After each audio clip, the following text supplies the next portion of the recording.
no military coup can be explained through a single perspective, offering a single explanation. There are, multiple explanations, and some have greater validity than others. But nonetheless, the following factors, I believe, trigger the February 1st coup. One, the commander-in-chief, Min Aung Hlaing, was due to retire July this year, and he is turning 65. He's already extended the retirement age from 60 to 65, and so that's one factor, and that's a factor because he is not just a professional commander-in-chief like in many other national armed forces around the world. He is the man who has a price tag on his head. The International Criminal Court in The Hague is in its second year of full investigation into the crimes against humanity and other crimes that his army has committed against the Rohingya Muslims in 2016 and 2017. And so that's one reason, that personal, sense of insecurity after post-retirement. And my understanding is that he attempted to extend his commander-in-chief position, and also he attempted to enter into some kind of deal with Aung San Suu Kyi so that he could stay on in some position of power that will protect him from international accountability processes.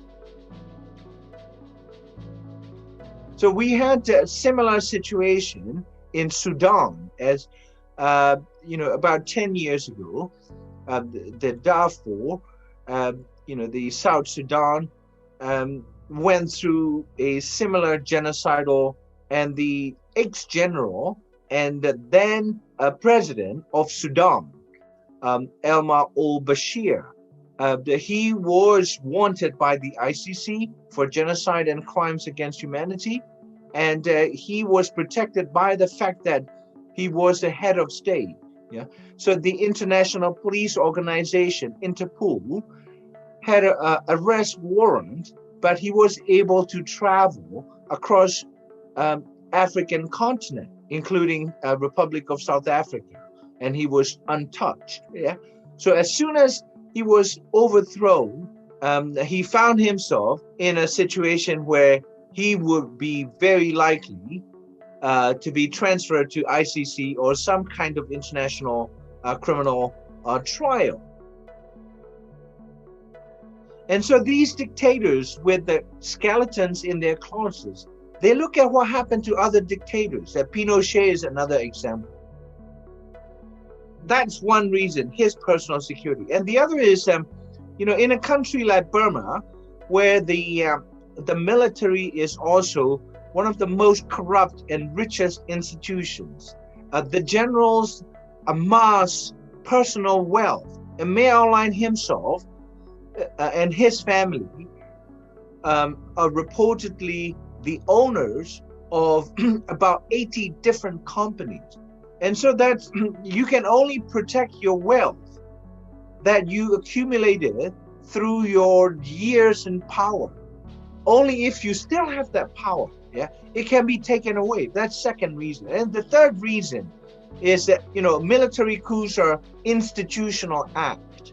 The military as an armed organization act. And in doing so, it demonstrates that military agree with Min Aung Hlaing's decision to stage the coup and ended the democratic experiment, if you will, with Aung San Suu Kyi at the center.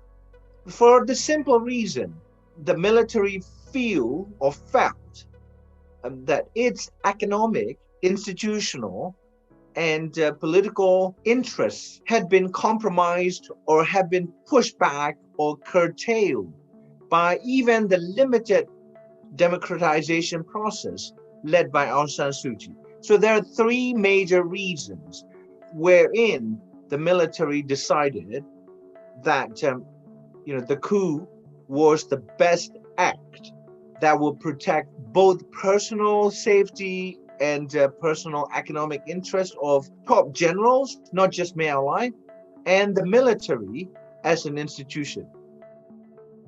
And then, of course, the military coup leaders would always come up with, different explanations. Often, they would use the language of national security, protecting the integrity of the electoral process, to protect the harmony of the social order, to protect the country from breaking up, or to prevent, conflicts among different political parties and ethnic groups. But these are the official reasons that you will often hear. The democratic transition that was launched by the Burmese military 10 years ago in 2010 was never intended or designed to be a liberal democracy.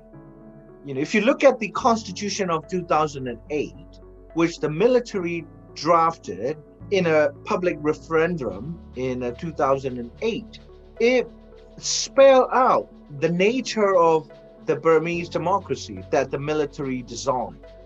It is officially labeled or known as disciplined flourishing democracy, wherein the military will act as disciplinarian.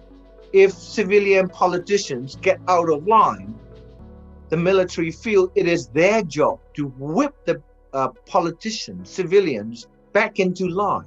And that's the line that the military consider comfortable. And the 2008 Constitution is also fundamentally anti-democratic. So I'm talking about the Constitution because the Burmese democracy was implemented within this Constitution. So this is the framework. And so we need to understand this framework. The, constitutionalism, whatever the external forms, whatever the finer details, in essence is about checks and balances of power.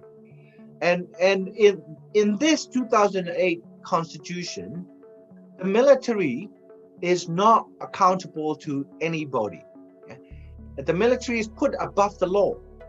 And also this is a constitution that in advance legalizes and authorizes the head of the armed forces to stage a legal coup. At any moment, the commander-in-chief declares that the country is on the verge of a collapse, right? That's one thing. And the other thing is, that should answer whether, the Burmese democracy since 2010 were fully fledged or not. And the other one is, has the democratic regime of Aung San Suu Kyi ended? I would say yes. Yeah, and she was brought, for the first time since the coup to the public view, about 2 weeks ago when she was brought to, trial by the military, and in a very humiliating court setting, a tiny courtroom where she was given, just a normal little chair, and with two security guards, in a uniform standing behind her. It's as if we were looking at, the Nuremberg trial or the Milosevic trial, right? In Myanmar. Yet it is of the utmost importance. Aung San Suu Kyi, I would say, was complicit in the genocide against the Rohingya people, but the Burmese military were the perpetrators. So to me, that scene indicates that the Burmese military generals have decided that they have had enough of Aung San Suu Kyi and her, extremely popular and populist National League for Democracy. So they are going to make sure that she never, at the age of 75, come back to the Burmese public life.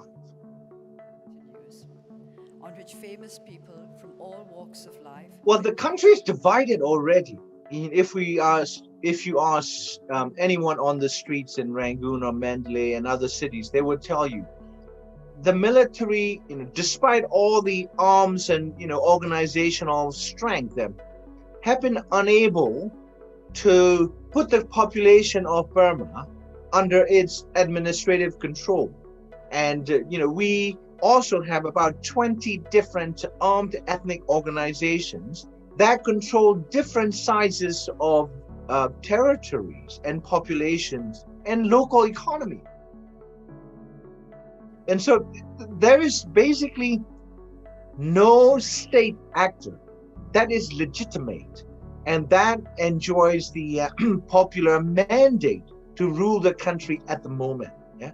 And of course, Aung San Suu Kyi's party, the National League for Democracy, would have been that party that has a majoritarian mandate to administer the country and represent the country internationally.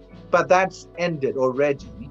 But even in that scenario, it was very problematic because Aung San Suu Kyi's party was considered basically the tyranny of the majority ethnic people. So if you have a country where minority, majority, ethnically speaking, is 30 to 70 or 40 to 60, democracy alone is not a sufficient condition for peace or harmony. You have to bring in other elements such as regional autonomy of groups, because otherwise the majority will always win majoritarian elections. And so the minorities are always, structurally handicapped. And so that creates a major discontent. So there are millions of people in Burma that do not support Aung San Suu Kyi or her party, but that they can never oust her democratically because the majority Burmese public consider her the mother of the people. China has the greatest strategic interests in Burma.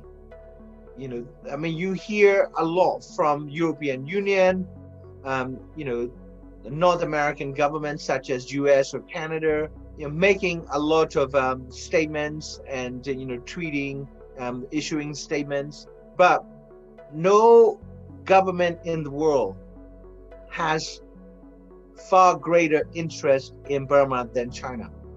And the Chinese interests, I should say China's interests are, multiple.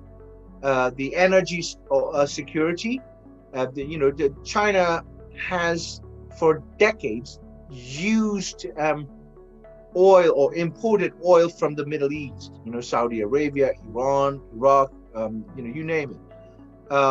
And that oil is transported through South China Sea.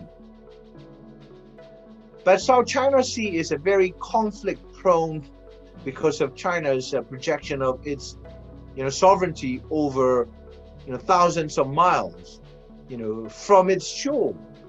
That's in contravention of the international law. China is in clear violation of that international law. And so China needed alternative transport route for its transport of oil, and Burma is one of the countries, and I believe the other one is Pakistan. So that's number one. China considers this pipeline its sovereign asset. So in any threat to the pipeline, China would treat it as a threat to its security. and sovereignty. I believe China is prepared to intervene whatever means necessary in Burma in the event the pipeline is under threat or ever attacked. And the other is China also has this, One Belt and Road economic and geopolitical initiative. And Burma is an integral part of it. They have a China-Myanmar economic corridor. It wants to build a link with South Asia using Burma to Bangladesh. And also, China also has a military and strategic interest, because as you know, the entire southern Chinese borders are landlocked, and China is building, one of the fastest growing navies in the world, and it can only access at this point the South China Sea and the Pacific. It wants to access Indian Ocean. And also China has expanded its economic and the strategic basis in Africa, right? To get to Africa, China needs to access Indian Ocean. But it all depends on how Burma's relations with different Western powers develops or deteriorates. Yeah? If Burma remains very isolated, it will become, a lot more susceptible to Chinese pressure, and that's happening. And also, the other power that has interest in Burma is Russia, and Russia, although this is less reported, has built a very strong military-to-military ties, less commercial. China has a lot more multiple interfaces with Burma, but Russia is like thousands and thousands of miles away. So Russia doesn't have that kind of geopolitical interest in Burma. What it does have is the a strategic interest in Burma, insofar as Burma buys its military hardware. Between Russia and China, the Burmese military imports 85% of its military hardware from these two countries.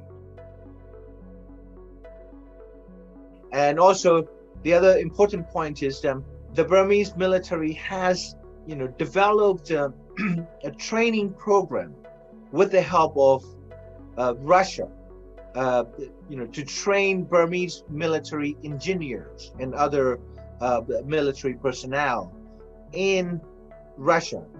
So these two are major, backers with a massive, interest in Burma. And then the other one is India. India has also built or attempted to build military-to-military ties. India trains staff officers of Burmese army in India. And then, you've got Japan. Japan considers China, it's essentially a major threat to its security, because of their long history. Now China is number 2 economy in the world with a massive, military might, and Japan begins to worry about China seriously, and so Japan gets in on the act in Burma by trying to make sure that that Burma is not put in the pocket of Beijing. And so everything Japan does in Burma is principally motivated by Tokyo's desire to undermine Chinese influence in Burma. And then, of course, you've got United States and European Union. But I think the U.S. interests are there, but the U.S. is in no position to compete with China in Burma, either militarily or strategically, because China and Burma shares over 1,000 kilometers. If China wants to send troops, within half a day, or the Chinese troops will be in Burma. The United States will have to engage in massive mobilization of its troops. If there's ever a proxy war between China and United States, using Burma as their proxy theater. Burma is just basically China's backyard, and it will be foolish for the United States to insert itself or push the Chinese interests out of Burma. It's just simply inconceivable.